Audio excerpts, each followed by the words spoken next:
بسم اللہ الرحمن الرحیم۔ بغل کے بال صاف کرنے کا سنتی طریقہ، ریزر کا استعمال ہرگز نہ کریں۔ ابو ہریرہ رضی اللہ عنہ نبی اکرم صلی اللہ علیہ وسلم سے روایت کرتے ہیں کہ آپ صلی اللہ علیہ وسلم نے فرمایا، 5 چیزیں فطرت میں سے ہیں: ختنہ کرنا، زیر ناف کے بال مونڈنا، بغل کے بال اکھیڑنا، ناخن تراشنا اور مونچھ کے بال لینا یعنی کاٹنا۔ اس حدیث مبارکہ میں جسم کے غیر ضروری بالوں کی صفائی کو انسانی فطرت سے تعبیر کیا گیا ہے، لہذا فطرت کا تقاضا تو یہی ہے کہ کم از کم ہفتے میں ایک بار ضرور ان بالوں کی صفائی کی جائے۔ حسب ضرورت کمی پیشی کی جا سکتی ہے، لیکن 40 دن کی مدت سے زیادہ انہیں چھوڑے رکھنا جائز نہیں ہے۔ حضرت انس بن مالک رضی اللہ عنہ بیان کرتے ہیں کہ ہمارے لیے مونچھیں ترشوانے،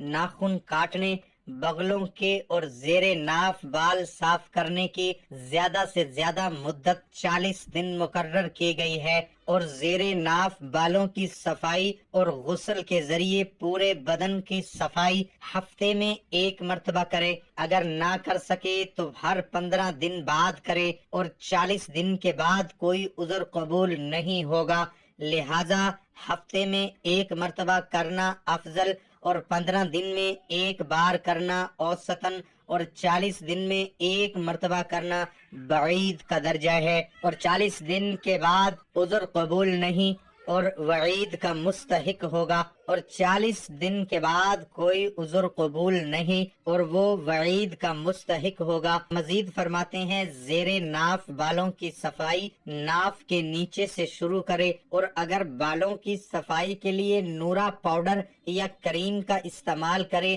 تب بھی جائز ہے۔ ان تصریحات سے معلوم ہوتا ہے کہ زیر ناف بالوں کی صفائی مرد و عورت کی جسمانی صفائی کا حصہ ہے، جس کے غیر ضروری بالوں کی ہفتے میں ایک بار صفائی کرنا مستحب، 15 دن میں ایک بار کرنا مباح اور 40 دن میں ایک بار کرنا لازم ہے۔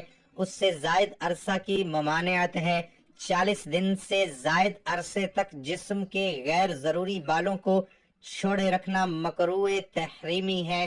ایسا کرنے والے کی نماز ہو جائے گی مگر کراہت کے ساتھ، اور وہ سخت گنہگار بھی ہوگا۔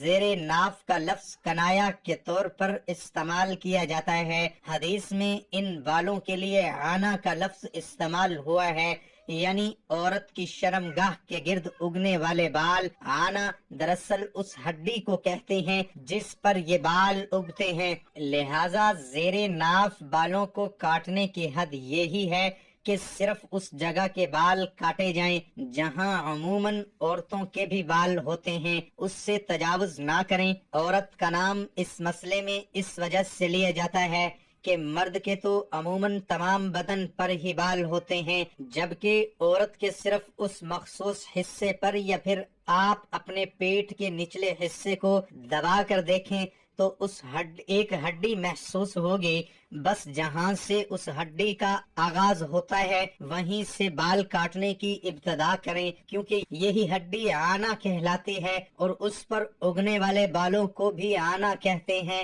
زیر ناف عانہ کے بالوں کو مونڈنے کا حکم ہے، اور یہ کام استرے یا سیفٹی سے ہی ہوتا ہے۔ اس مقصد کے لیے استعمال ہونے والی کریمیں، پاؤڈر اور سپرے بالوں کو مونڈتے نہیں بلکہ انہیں کمزور کر کے توڑتے ہیں، جبکہ شریعت کا مطلوب انہیں مونڈنا ہے۔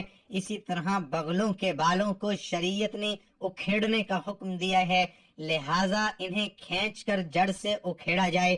مونڈنے، کاٹنے یا توڑنے سے مقصد شریعت پورا نہیں ہوتا۔ اسی طرح کچھ لوگ رانوں کے بال بھی مونڈتے ہیں، جبکہ شرمگاہ پر اگنے والے بال اور پیٹرو کی ہڈی کے بال ہیں۔ رانے نہ تو شرمگاہ ہے اور نہ ہی پیڑوں کی ہڈی۔ مثانے سے نیچے پیڑوں کی ہڈی سے لے کر رانوں کی جڑوں تک، اور پیشاب پخانہ کی جگہ یعنی دوبر کے ارد گرد جہاں نجاست کے لگنے کا امکان ہو، زیر ناف بال مونڈنے چاہیے۔ رانوں کے بال پر جہاں نجاست لگنے کا زیادہ امکان رہتا ہے وہ بال بھی کاٹنے چاہیے۔ زیر ناف بالوں کی صفائی میں پچھلی شرمگاہ کے ارد گرد کے بال کاٹنا بھی ضروری ہے، کیونکہ ان میں نجاست لگنے کا زیادہ احتمال ہوتا ہے۔ ناف کے نیچے کے بال اور بغل کے بال صاف کرنا سنت اور امور فطرت میں سے ہے۔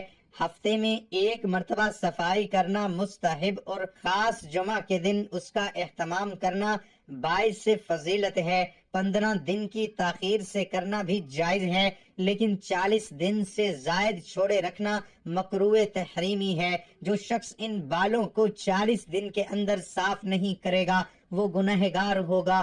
زیر ناف بال کاٹنے کی حد یہ ہے کہ اگر آدمی اکڑو بیٹھے تو ناف سے تھوڑا نیچے جہاں پیٹ میں بل پڑتا ہے وہاں سے رانوں کی جڑوں تک اگنے والے بال مخصوص عضو اعلی تناسل اور اس کے ارد گرد کے حصے کے بال اور خصیتین کے بال اور پاخانے کے خارج ہونے کی جگہ اور اس کے ارد گرد کے بال زیر ناف بالوں میں داخل ہیں، لہذا ان سب بالوں کو کاٹنا ضروری ہے۔ زیر ناف بال کاٹنے سے مقصود صفائی ہے، اور یہ مقصود بلیڈ یا مشین کسی بھی طرح حاصل کیا جا سکتا ہے۔ تاہم مرد کے حق میں زیر ناف بال کاٹنے کے لیے بلیڈ یا استرے کا استعمال بہتر ہے۔ تاہم اگر عذر ہو تو باریک مشین کے استعمال میں حرج نہیں ہے۔ ایک بار بلیڈ استعمال کرنے کے بعد دوبارہ اسی بلیڈ سے بال صاف کرنے میں شرعاً کوئی حرج کی بات نہیں ہے، البتہ طبی طور پر نقصان سے بچنے کے لیے طبی احتیاط کو معلوم کر کے اختیار کرنا چاہیے۔ غیر ضروری بالوں کا مرد یا عورت کو کسی کریم سے صاف کرنا جائز ہے، لیکن مرد کے لیے بہتر ہے کہ جو زیر ناف بال ہیں ان کو بلیڈ سے صاف کرے، اور خواتین کریم یا کوئی ایسا پاؤڈر وغیرہ استعمال کریں۔ خواتین کے لیے بلیڈ کا استعمال خلاف سنت ہے اور بغلوں کے بال کو نوچنا سنت ہے۔ بلیڈ سے صاف کرنے سے یہ اور گھنے پیدا ہو جاتے ہیں۔ اگر آپ یہ سوچتے ہیں کہ بال نوچنے سے تکلیف ہوگی یا کھال ادھڑ جائے گی تو وہ چونکہ آپ نے بلیڈ سے صاف کر کے اتنے سخت بنا دیے ہوتے ہیں کہ اب نوچنا ممکن نہیں ہے، تو اس کے لیے ویکس لگا کر نہ کپڑے سے کھینچیں تو بال جڑ سے اکھڑنا شروع ہو جائیں گے، تو پھر کچھ دنوں میں وہ بال کی جڑیں نرم ہو جائیں گے، پھر نوچنا آسان ہوگا۔ بغل کے بالوں کو نوچنا مرد اور عورت دونوں کے لیے سنت ہے اور ثواب بھی ہے۔ دوسرا اس کا فائدہ یہ ہے کہ بال پھر جلدی نہیں نکلتے، اور جو نکلتے ہیں وہ بھی بہت ہی ہلکے اور بہت جلدی وہ ہمیشہ کے لیے ختم بھی ہو جاتے ہیں، جبکہ بلیڈ سے اگر بغلوں کے بال صاف کریں گے تو وہ زیادہ بڑھتے چلے جائیں گے، پورا جنگل بن جاتا ہے۔ اللہ سے دعا ہے کہ اللہ تعالی ہمیں صراط مستقیم پر چلنے کی توفیق عطا فرمائے، اللہ تعالی ہمیں حق سچ بولنے کی توفیق عطا فرمائے، اللہ پاک ہمیں دین کی مکمل سمجھ نصیب فرمائے، ہمیں بہتر عمل کرنے کی توفیق عطا فرمائے اور ہمیں نیکوکاروں میں شامل کرے، آمین۔ ناظرین کمنٹ باکس میں اللہ کے 99 ناموں میں سے ایک نام ضرور ٹائپ کریں۔